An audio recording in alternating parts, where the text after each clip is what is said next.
Hi, welcome to the DRH show where I have wide-ranging conversations with fascinating people. We talk about all things psychology, mental health, and wellness. The lockdown in COVID, which is still going on, has transformed our lives and the way we do things. So it's now more important than ever to talk about how we can manage our mental health as a result of the pandemic. But even before the lockdown, there's one human characteristic that plays an important role when you face adversity and change, and that's resilience. So joining me today to flesh out these issues relating to resilience and life adversity are two psychologists who come from different specializations. We'll also talk about the upcoming ICPC 2021 conference, where they will have their own panel talk. So first is Dr. Amoneeta Beckstein. He's a counseling psychologist from Webster University in Thailand. Also joining me today is Dr. Sangeeta Kaur. She's the CEO of Emerging Journey Asia in Malaysia. Good to see you both here, and thanks for joining me. Hello, hi. Hi, Dennis.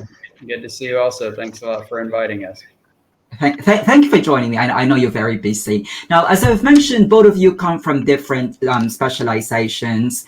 So if you could just give us a snapshot of your area of expertise. Let's start off with Dr. Sangeeta Kaur. Hi, Dennis. It's a pleasure to be here, and thank you for the platform. So I'm a licensed counselor with the Board of Counselor Malaysia, right? So I have a training company called Emerging Journey Asia where I conduct soft skill.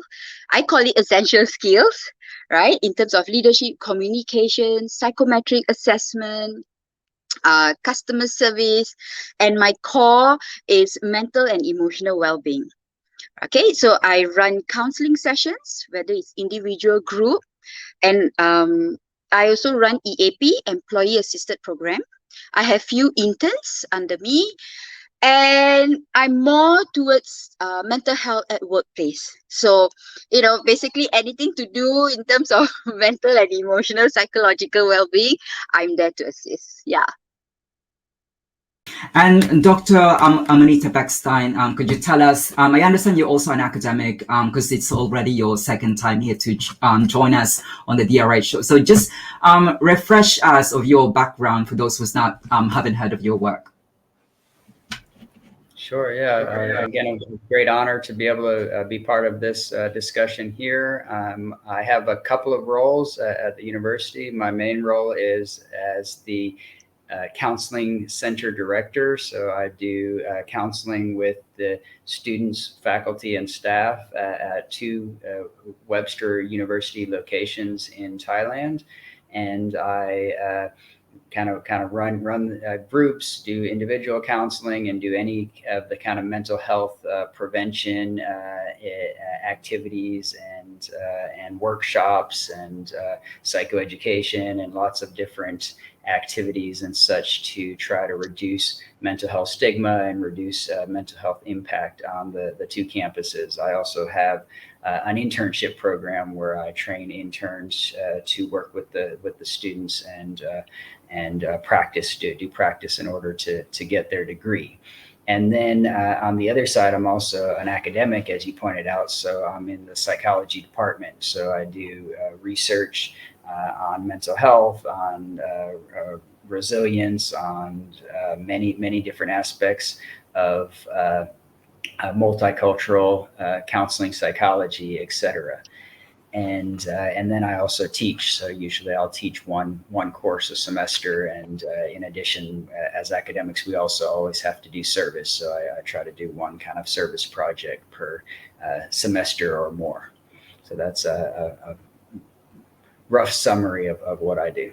Okay. Well, thank you for sharing to us your background, Dr. Kaur and Dr. Beckstein. So we'll kind of dig deep into your background and how this relates to resilience and obviously adversities and life changes. Now, as I've mentioned earlier, you will be doing a panel talk. You will be joined by two more experts, Ananta Raj Gimiri, who is a program director at Uniglobe College in Nepal, and also you will be joined by Dr. Marie Collier, who is a senior lecturer at the University of Chester.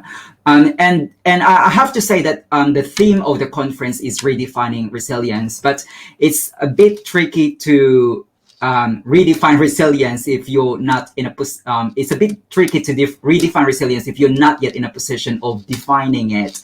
Just to give a bit of a context, I do research in resilience, and one thing that I realized is that you don't have to have a background in resilience to understand what a construct is. In fact, one of the most common metaphors that we attribute to resilience is that of bouncing back. But when you dig deeper into the literature, it's not as straightforward as that. For one, researchers themselves do not agree on whether resilience is a trait, whether it's a process, or whether it's an outcome. So and the bottom line is there's so many definitions of resilience. So I'm just interested to hear from you as experts within the field of mental health, within the field of counseling. For you, how would you define resilience? Let's start with Dr. Kaur. It's so many out there, but what I'm going to focus is, resilience is in all of us, right?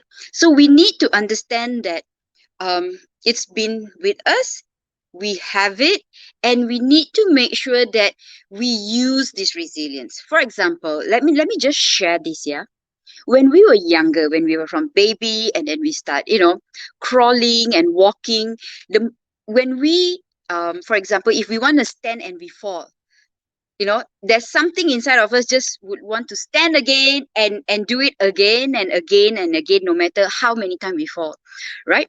But why, when we are getting older, we did not do that? So, it's inherited, it's with every one of us, and we need to acknowledge those resilience. And different stages in life requires different type of resilience, okay? And sometimes an individual can be resilient at workplace, okay? They have all that, but when it comes to personal, they might not, show, or they might not use that resilience as how it's supposed to be, okay? So I feel that each and every one of us have resilience in us. Okay, we need to tap and come out from our comfort zone, come out from our boundaries to understand that we have it, use it for our future or to better ourselves. Thank you, Dr. Kaur. Now, Dr. Beckstein, would you also have the same conceptualization of resilience as like what Dr. Kaur said? The way she characterized resilience is it's a skill that you could actually improve, or you could develop with the right resources and with the right support, such as family and perhaps interventions. Do you also have the same, notion of what resilience is, Dr. Beckstein? So absolutely, I would agree that there's a research that shows that resilience can be taught and trained. It's something that we could build somewhat like a muscle and practice. Certainly some of challenging circumstances can help people gain more resilience if those circumstances are not overwhelming, if we're able to cope with them, if we have the resources and the social support and the capacity to face those adverse events without feeling overwhelmed by them. Going a little bit back to the definition that you used, Dennis, of saying some people call it simply as kind of bouncing back from adverse events. That's part of it, but there are also some researchers that are saying that it's not just a one-time kind of bouncing back like rubber, but kind of an ongoing process, right? That it's not just a kind of a one-time thing, that resilience can be ongoing throughout time. So I think that that's important as we're trying to define it, to understand that resilience works across time. And is that, again, ongoing kind of process based on, as Sangeeta pointed out, some of these early childhood experiences and the current circumstances and our ability to kind of face and cope and our coping skills that we've learned through our lives, and maybe we may be even learning in the present moments. Thanks. Absolutely, and I have to agree with you that it's a rather simplistic notion of a multi-layered construct just to say that resilience is bouncing back. So I think when we plan this panel talk, it's really important that we come to redefine resilience in different contexts. Like what I've said, you will be joined by two experts in this field, Dr. Marie Collier and Ananta, and I'm quite sure that they would also have different idea of what resilience is. So resilience has been kind of highlighted, especially when we are in the lockdown during the phase of COVID. So I was wondering, is it also part of your panel talk that you will be talking about the role of resilience in the face of COVID, or also in the face of future pandemics? Is that also something that you have in mind as panel speakers, Dr. Amoneeta? Yes, absolutely. So that's part of what we'll discuss. So we wrote a paper on resilience and the COVID-19 pandemic, and how people can get through this and use their resources of resilience. While some people are not going to cope well, and they're not going to be resilient to it, but there are going to be others that are going to kind of thrive in this time, and there are going to be some people that function kind of very well and are able to get through, and that kind of depends a lot on people's circumstances. So yes, we're going to talk about, one, how people have been affected. Most certainly that there are folks that are having mental health adverse effects from the pandemic, and then how those people can build those resiliency resources, and also kind of looking at some of the people that have been able to cope well, through things like active coping and social support, as I've mentioned before, and kind of reframing and understanding and taking control of the things that they can control, and those types of things. So yeah, that'll definitely be a part of our discussion on the panel at the conference to talk about COVID-19 and resilience.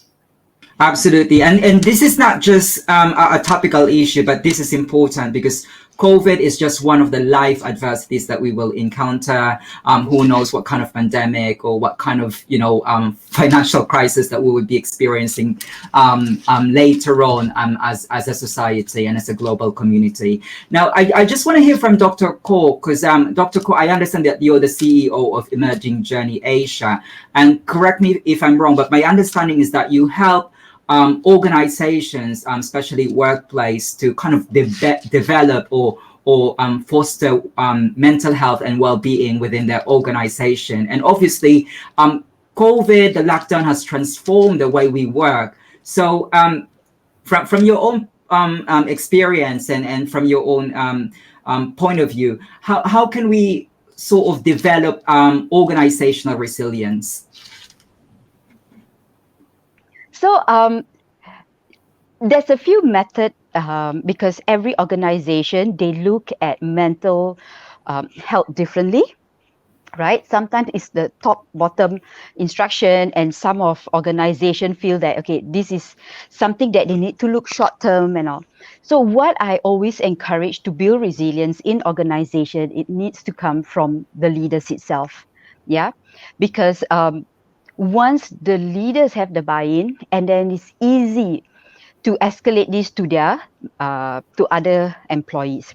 That is one. And then communication plays a vital role, because without clear communication, okay, it's difficult for people to understand that, okay, this is something or initiative by the organization. Therefore, it's not just a 1-day program or a 1-month program. So, and providing resources, how to get things done, providing training or workshops or seminars for their employee. Not forgetting employee assisted program, the EAP, where employee able to connect with counselors, to go through the sessions in order for them to feel better, because right now, working from home, it's there's no boundaries. They work as early as what 7 a.m. and they end at 12, right? So clear boundaries, knowing that when to send messages, okay, when to send email, when to get reply, plays a vital role. So resilience by the organization, creating the resources, giving them the avenue, constant communication with organization, and also change some of their organization policies, so that it may and can assist their employee. Thank you. And of course, we'll hear more about how we can implement organizational resilience in the panel talk. I'm quite sure that the listeners and the participants in the panel talk can largely benefit from your wealth of experience when it comes to helping organizations to bounce back, so to speak. Now, let's turn our attention to Dr. Beckstein. I understand that you work primarily as a counselor. So from your own experience and from the amount of research that you've done, why do you think resilience is important in when it comes to the counseling landscape?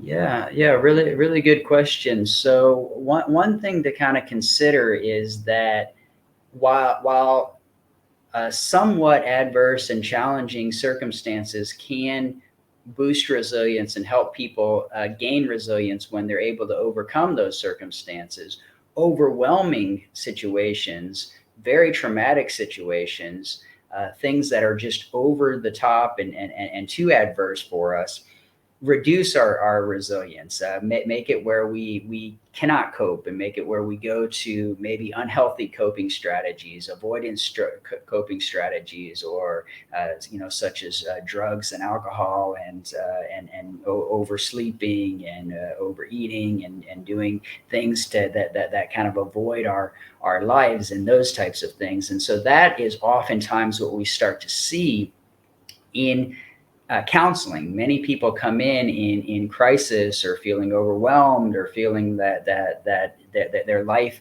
they're having a difficult time facing it, and they don't have that resilience built up at that moment. And so that becomes part of the counselor's job, I think, is to kind of navigate with the clients about, well, what are the circumstances that have led to this, that have caused such an overwhelming stress response. And that's kind of the definition of stress, is that when we have more things kind of on our plate than we can manage, than we're used to, and that level is different for different people. And so basically, as it overwhelms somebody's personal resources, they're no longer able to cope well, and so their resilience is overwhelmed, right? And so we can work with them. We can then work with them to find ways of reducing the stress, find different avenues within their life domains for getting the support and making the changes and coping, and maybe changing some of the mindset, kind of accepting some of the things that they cannot change, and those types of things, in order to help them build up those resiliency resources, so they don't have to kind of depend on the counselor anymore, and they can kind of go back into their world and face that world without feeling as overwhelmed. Again, kind of bringing up their own resources and the resources within their communities and their social spheres. So I think in some, that's more or less some of the things that we would do as counselors for somebody that is kind of feeling overwhelmed with their circumstances, and their resilience may be low due to that. Absolutely. I think one thing that we have to realize here is that, within the counseling practice, within the mental health landscape, we cannot really discount the important role of personal responsibility and accountability, that kind of element when it comes to resilience and to your own, shall we say, recovery journey. But of course, just like what Dr. Kaur has alluded to earlier, we can't really just say that resilience is just a personal construct. Ultimately, we are influenced by immediate environment, by our access to support. So what I'd like to hear from both of you, we'll go first to Dr. Kaur, is how do you think culture influence how we see resilience, considering the fact that we all come from different backgrounds? Do you think that every community has a different conceptualization of resilience? For instance, grit, I think it's very different from Asian countries, what they think about grit compared to Western countries. So what's your take on that, Dr. Kaur? What's the role of culture in resilience?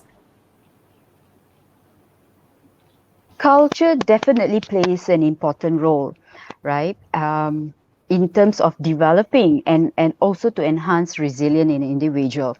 Especially, and another thing, I feel that, right, it also comes from which gender you are in. Because if a woman being resilient and move all the way to be out there, they will be looked as someone who is, hard-headed or arrogant or what you call this, not grounded and move all the way, right? So culture, it depends on, like in Malaysia, we have so many different cultures here. We have the Malay, the Chinese, the Indian, the Sabahans and all that, right? And each of these cultures have different ways of looking at it, all right? And being in this environment, it's either to break that individual or make that individual. And for me, by having the right support from the immediate family plays an important role, because culture, there's pros, but right now a lot of people are more into individualistic, such as the younger youth, right? They are more into individualistic. They look into things according from their perspective, whereby the people they're dealing with, like parents or older relatives,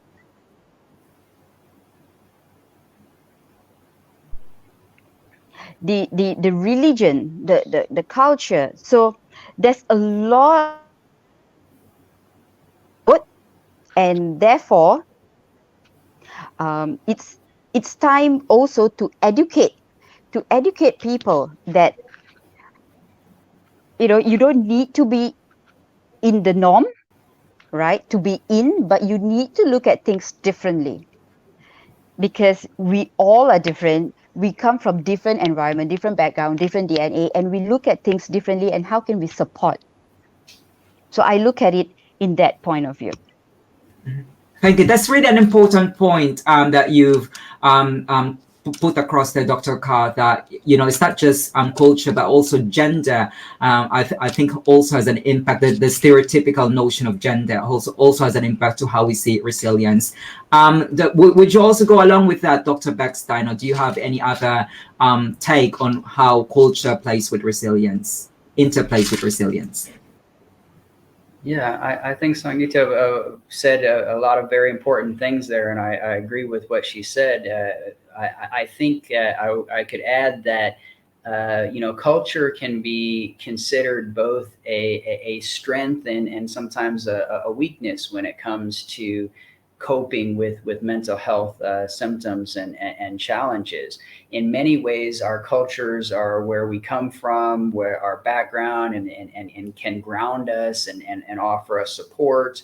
There are a lot of strengths, a lot of benefits, a lot of pros to kind of being in touch with your culture and going to your culture. And so many times when people are struggling, if they can get back in touch with their kind of identity and their original values and the community and the family, a lot of times those types of people, if they realize that the person is struggling, they want to help out. And so again, our cultures can often be our strength and really help us through tough times.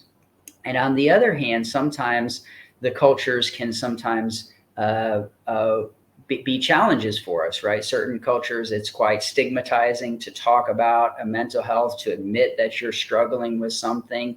And in those cases, it can be quite hard for people to engage, to reach out for help, to try to get support. I have people sometimes coming to me. I work with people from many different cultures from around the globe. We have probably 45 different countries represented at my university. And sometimes they tell me, I would rather talk with you, a stranger from the West, than to actually share with my loved ones what I'm going through, because they really wouldn't understand, or they struggle with some of these things that Sangeeta pointed out of the balance between maybe a more collectivist upbringing and values, and the superimposition of consumer individualistic kind of society that they're engaged in quite frequently through social media and through their peers and things like that. And so absolutely, I think that culture can help us build resiliency, and can be there as a great support, and it can also be a bit challenging for some folks. Absolutely. Thanks. And I just want to add to Dr. Point's call earlier that it's also something intergenerational. Just as an example, I think people who have direct first-hand experience of the war would have different idea of what resilience is or what bouncing back is, compared to, let's say, like what Dr. Kaur has pointed out earlier, young people, they would also have a different conceptualization of what resilience is. So these are really important, elements embedded within resilience, embedded within culture. And I'm quite sure that people who wants to hear more of that, they can attend the panel talk that you will be hosting. My next question to you is, obviously, like what Dr. Kaur highlighted earlier, community plays a role, but not just in the workplace, when it comes to promoting resilience. But could you give us some sort of tangible strategies on how we could implement resilience within communities, be it in the workplace or be it say religious communities? What are tangible strategies? Give us some specific strategies on how we could implement resilience, Dr. Kaur.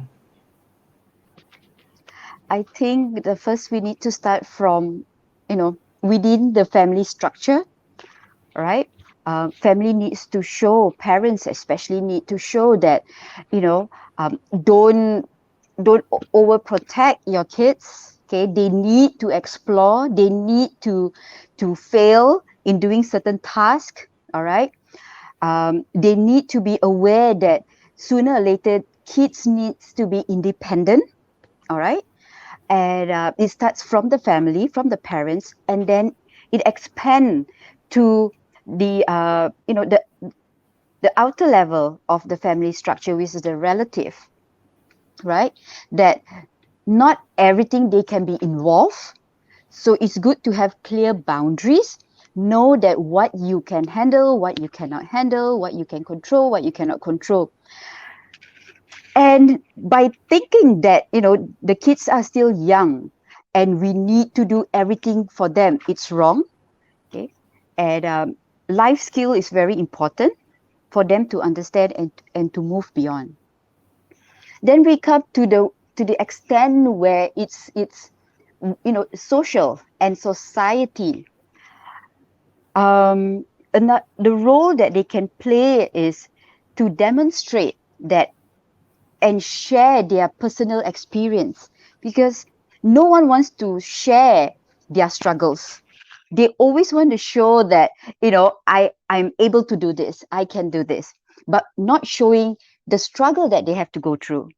By sharing your struggle, by knowing that, I do mistake too, and I'm not perfect, because perfection is illusion. No one is perfect, right? So when you can show and share this experience, it helps. And you don't need to go for expensive classes, you don't need to go for to attend anything, but just sharing and listening and knowing that it's okay to fail, it's okay to make mistake, and how can you bounce back so that you are able to be independent, you are able to do things and understand that we are all different. and nothing is personal. So I think for me, that plays an important role. Absolutely, and like what you've said, it's really important that parents kind of instill the value of resilience at such a young age. And of course, you're speaking from experience because you're not just a mental health professional, but you're also a parent yourself. Yes. Yes. Dr. Beckstein, how about you as a counselor? I understand you predominantly work with young people. So just to, do you have anything to add to what Dr. Sangeeta Kaur said? Especially you work within the international context, given that you said earlier that kind of different understanding of resilience in terms of culture, in terms of background. So how can you develop, or how can you teach young people to develop resilience from what you do as a counselor?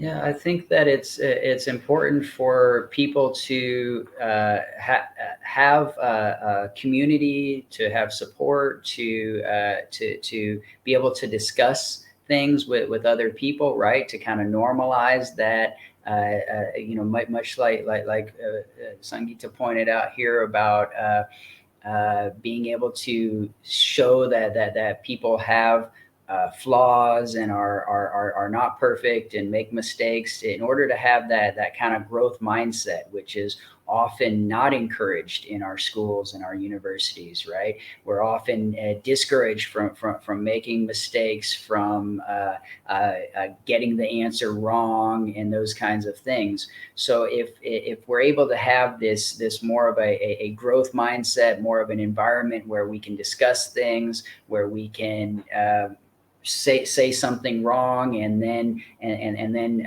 explore that, and then find out how to learn from that, right? Rather than feel ashamed of getting the answer wrong, or not being kind of perfect, and those kinds of things.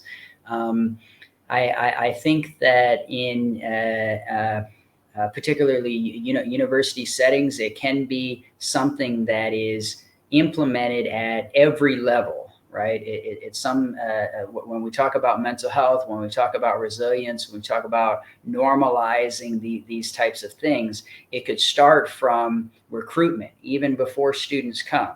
We can bring it up during orientation, right? We can train our faculty and our staff to be knowledgeable about these types of things. We have the research, we have the background in order to do that. And so if everybody is somewhat on the same page of having this type of normalization of things, conversation, dialogue, and growth mindset, then that's going to go a long way in kind of having a much more resilient community at the university or other organization that you may be part of.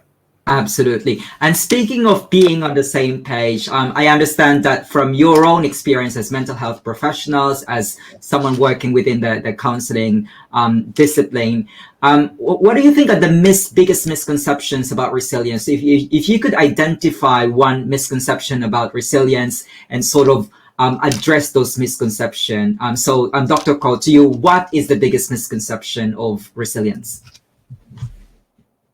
Being vulnerable, right? Because in order for us to have that resilience, we need to be vulnerable. We need to accept that yes, we do have mistakes. Yes, we fail, and like what Dr. Amoneeta was saying, we have our flaws. Yes, definitely.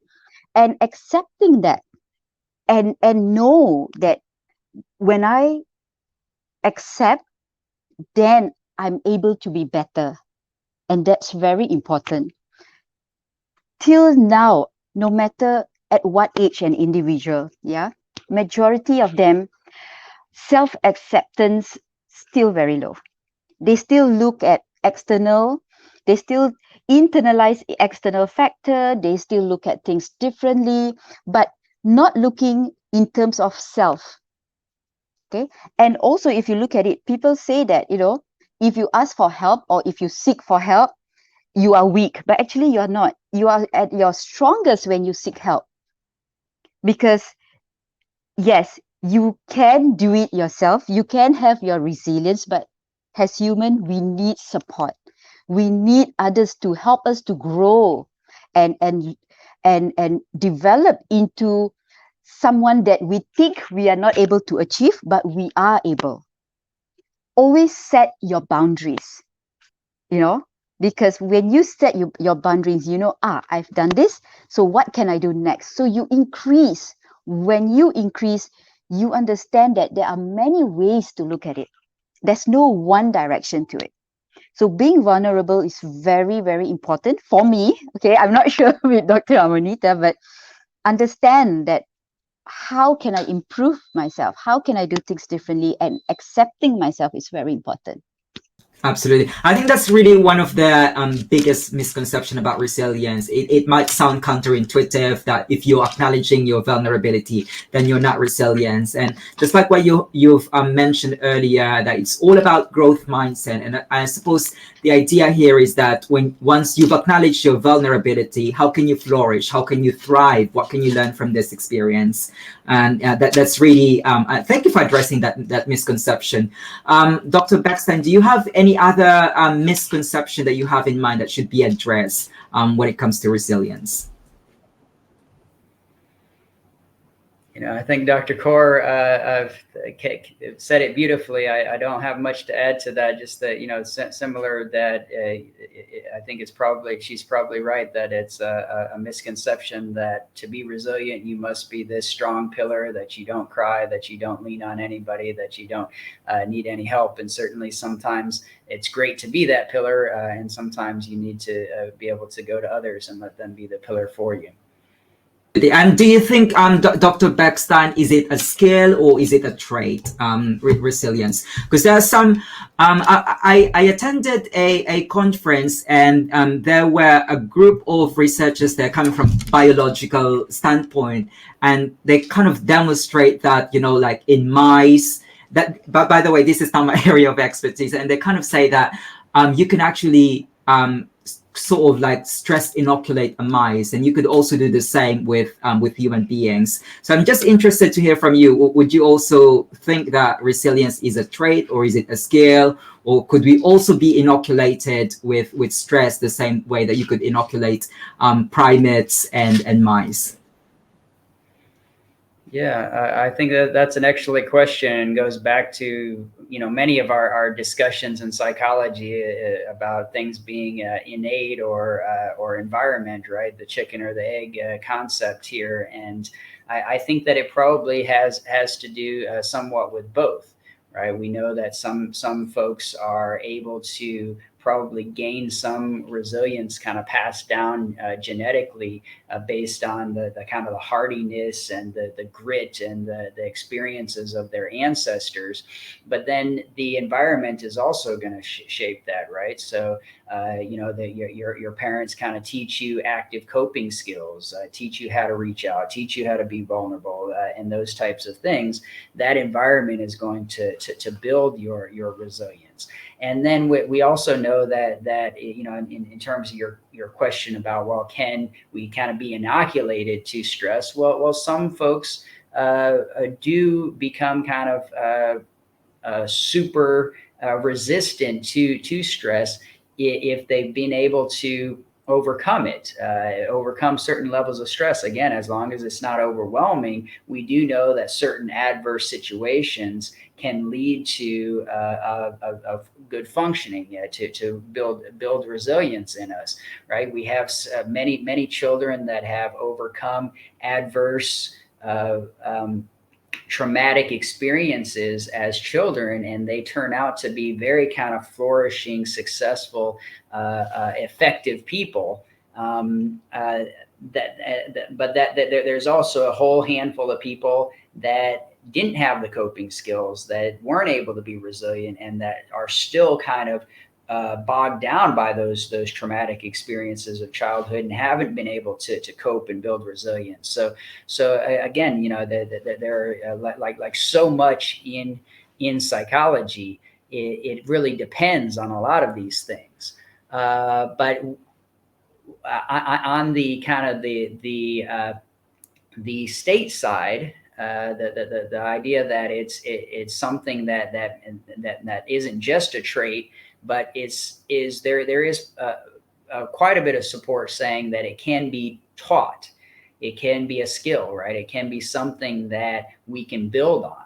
That even people that don't have the resilience and the coping skills and the coping strategies currently, we can teach those things to them, right? We can teach them things like deep breathing and mindfulness and using active strategies and gaining the social support and all of these types of skills that can lead people to be resilient. We can build right. So maybe their resilience is very low.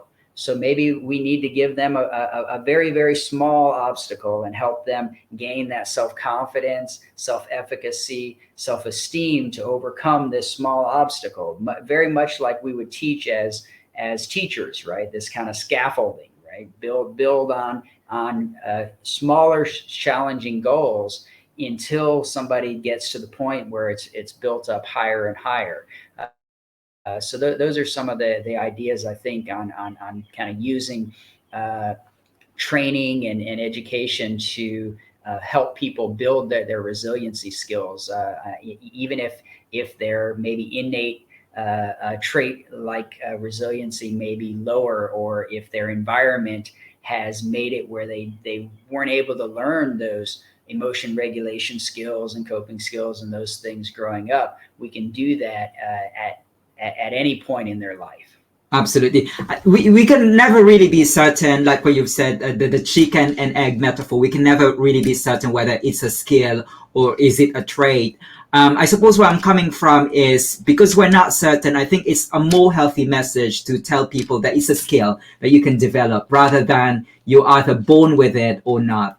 We cannot really discount the fact that genetics do play in terms of our mental health, not just in resilience. But I suppose as mental health professionals, as psychologists, and as counselors, it will be to the benefit of those who hear our message to think resilience as a construct, that's something that you could develop with the right support and with the right intervention.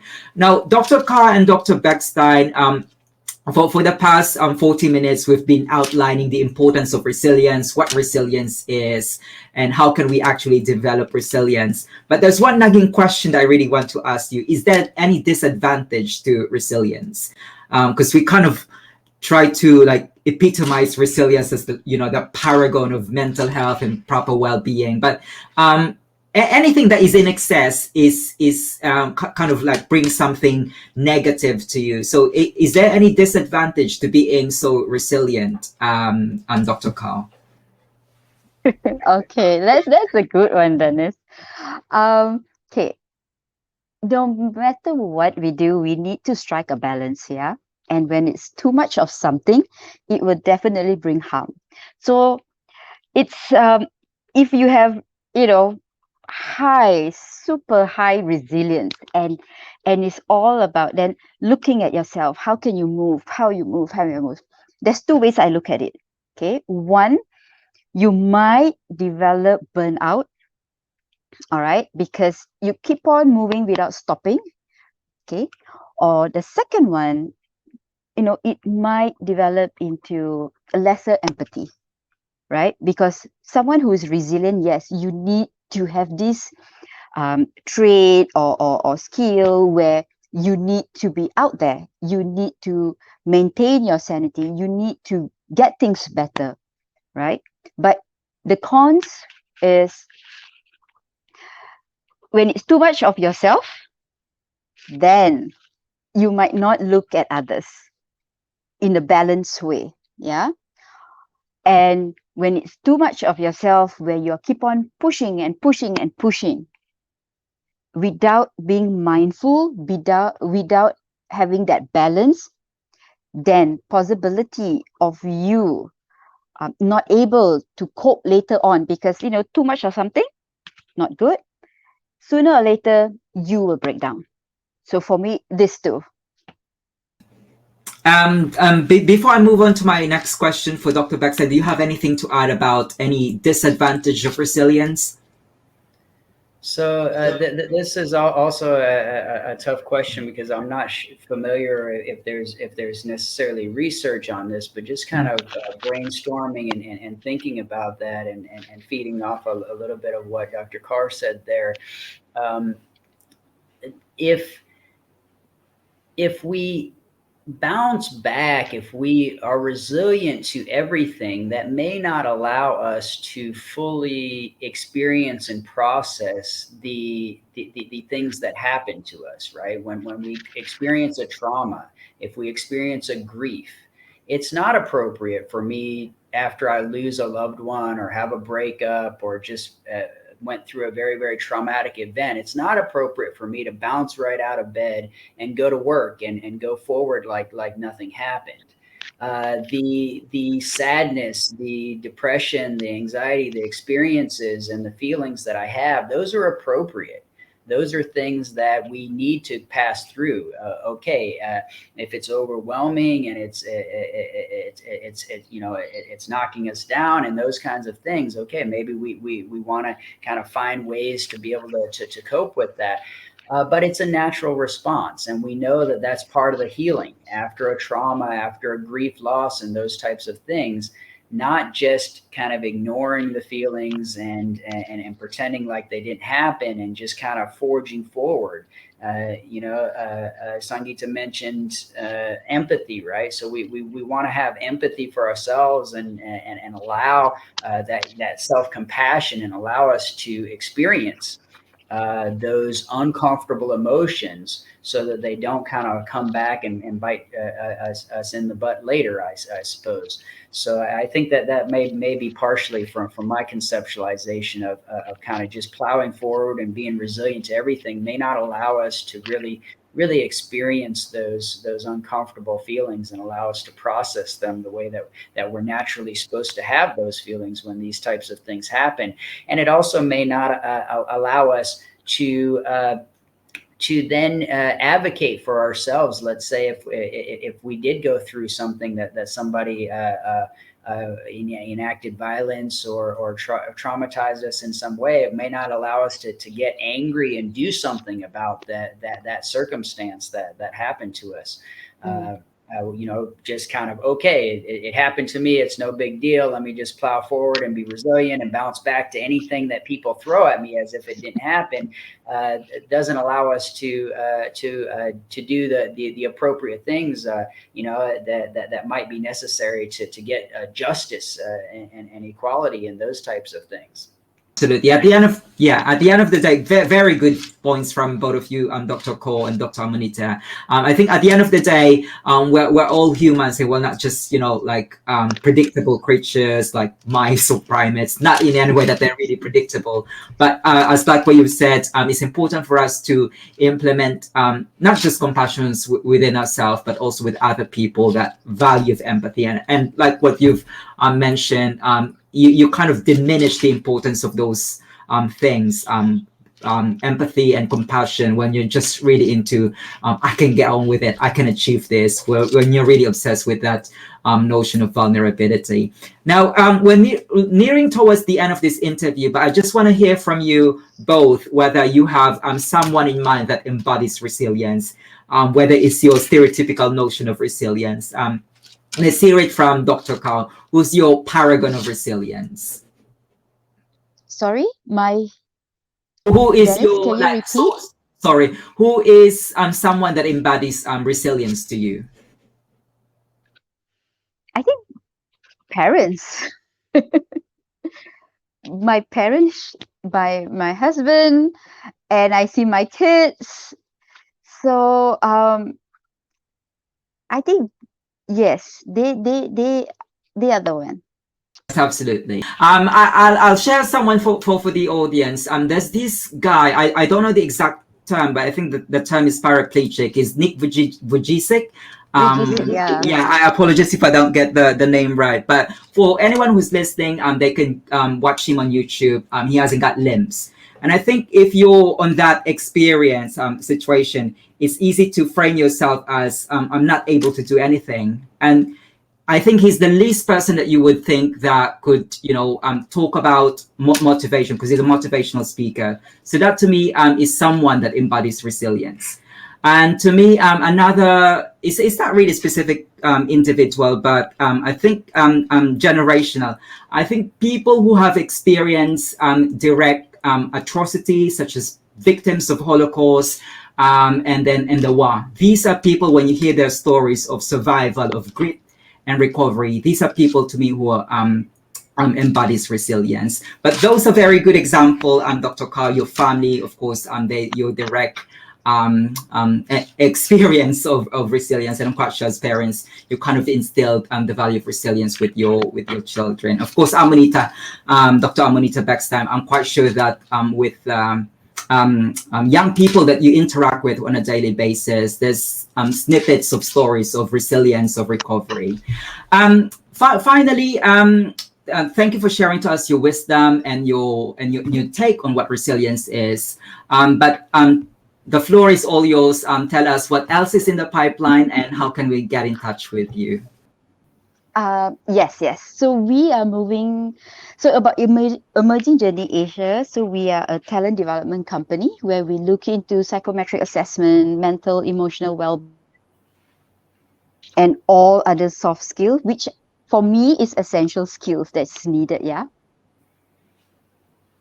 Digitalization, right? And we have developed a mental and emotional